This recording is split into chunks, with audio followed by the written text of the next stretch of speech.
No one can deny that it is one of Europe's most fascinating gulls.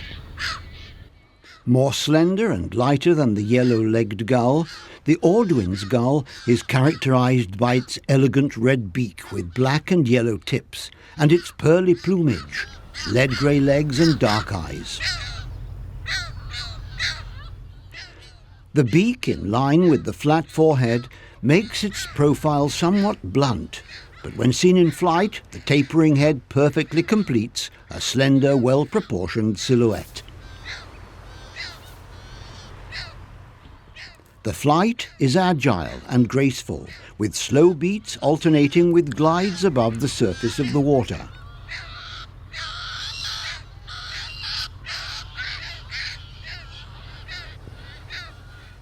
Its harsh guttural cry, however, is certainly not among the most pleasant sounds, yet it is distinctive, even at a distance.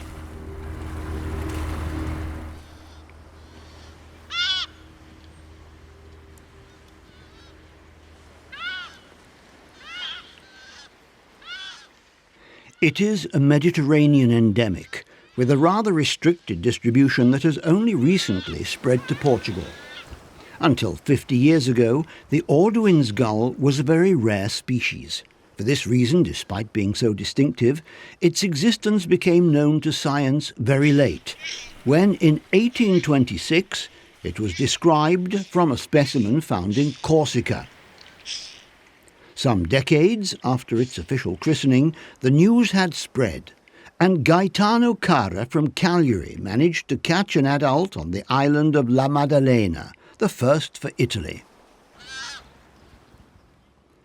Breeding was observed for the first time in the world by Lord Lilford on May 26, 1874, on the island of Toro in Sardinia, a site that has not been occupied since. These are the first bricks on which ISPRA laid its monitoring programme of Sardinian colonies, which continues today thanks to the EU Marine Strategy Framework Directive. Each year, ISPRA conducts an in-depth inspection of the entire coastline of Sardinia, starting in early May, of all known nesting sites that have been occupied at least once in the last 30 years. This includes boat surveys of a large number of small islands along the coast. During these searches, all yellow-legged gulls are also counted because of their possible role as competitor species.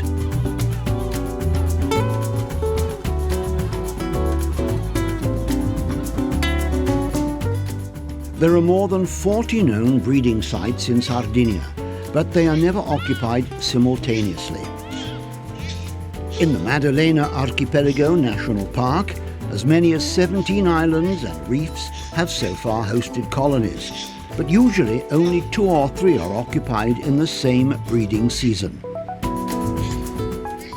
Every year throughout Sardinia, a treasure hunt of sorts is organised with the help of the staff of some marine protected areas and national parks to find colonies that may have moved. Each group of birds is indeed faithful to a large breeding area, occupying various favourite traditional sites in an unpredictable sequence. The Audouin's gull typically nests on islets, inaccessible to terrestrial predators, and sometimes on high cliffs. Recently, it has also occupied salt pans, coastal lagoons, and even harbours, like for instance the Spanish population, which has less selective tastes than ours. Also in Sardinia, these unusual environments have repeatedly hosted large colonies despite being prone to forms of disturbance that increase their vulnerability.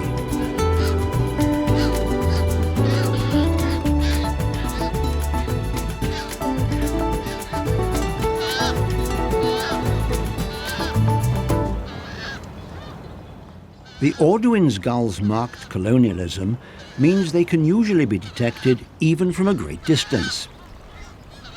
In fact, their social instinct is even more pronounced than that of the yellow-legged gull, which has scattered breeding populations along all coastlines. Looking at a site occupied by a colony, even with the naked eye, you can see where the continuous density of gulls suddenly increases low to the ground. This is where the Audouin's gulls are nesting. Nesting clusters are marked by rocks stained white by gull excrement. Nests are indeed less than a metre apart, and the most suitable perches are constantly occupied by an adult engaged in surveillance.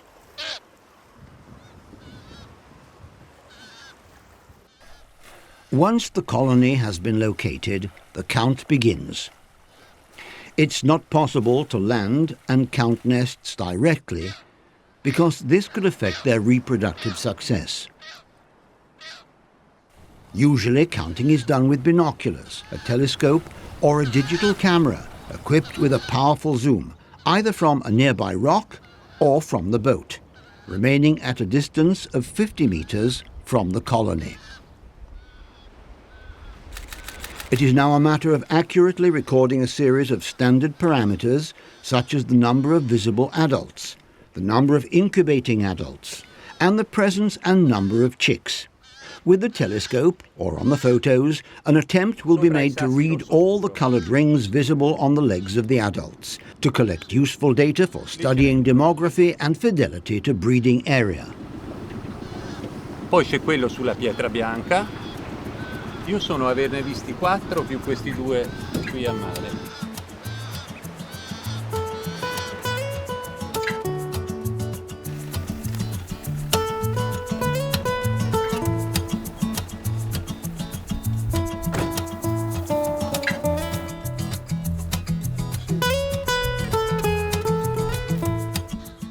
In July, after the young have fledged, visits are conducted to count what remains of the nests. A simple and effective method is to place coloured flowers on the nests that have already been counted, which helps to avoid counting them twice, especially if more than one person is working.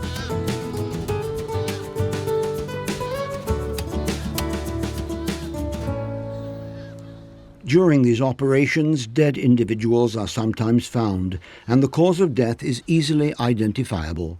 Such observations are logged in the monitoring records.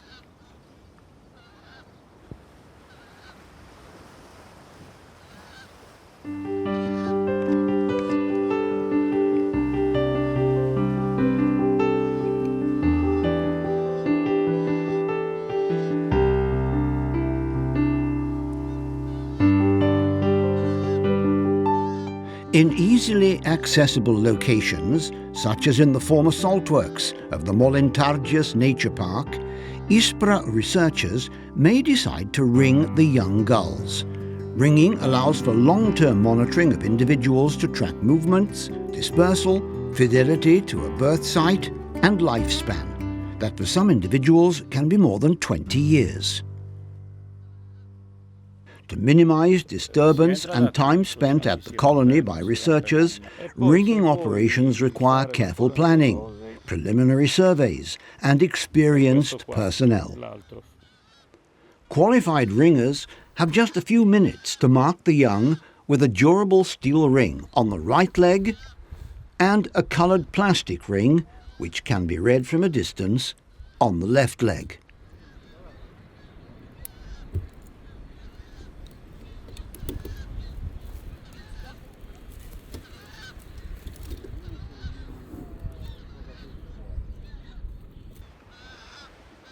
During this sensitive operation, researchers are divided into several teams with different aims.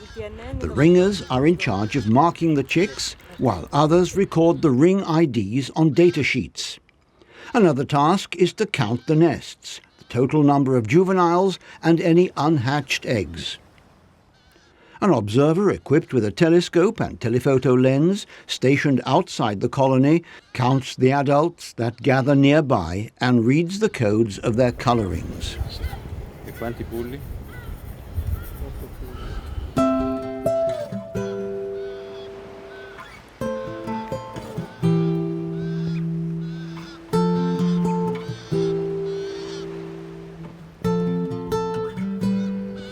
Monitoring of Audouin's gull colonies is a demanding activity, highly dependent on marine weather conditions.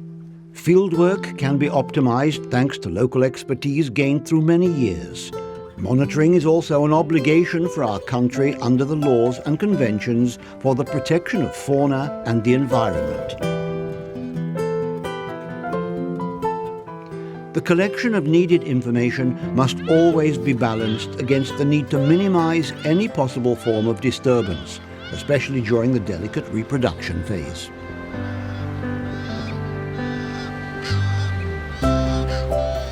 Recent decades have seen a sharp decline in numbers across much of the Mediterranean.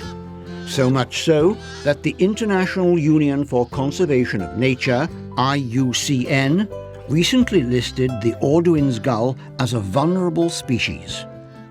Long-term monitoring, with methods that are as comprehensive, standardized, and repeatable as possible, is key to knowing how the population is reacting to stressors and suggesting where and how to intervene in order to allow this magnificent species to continue to sail the waters of our seas.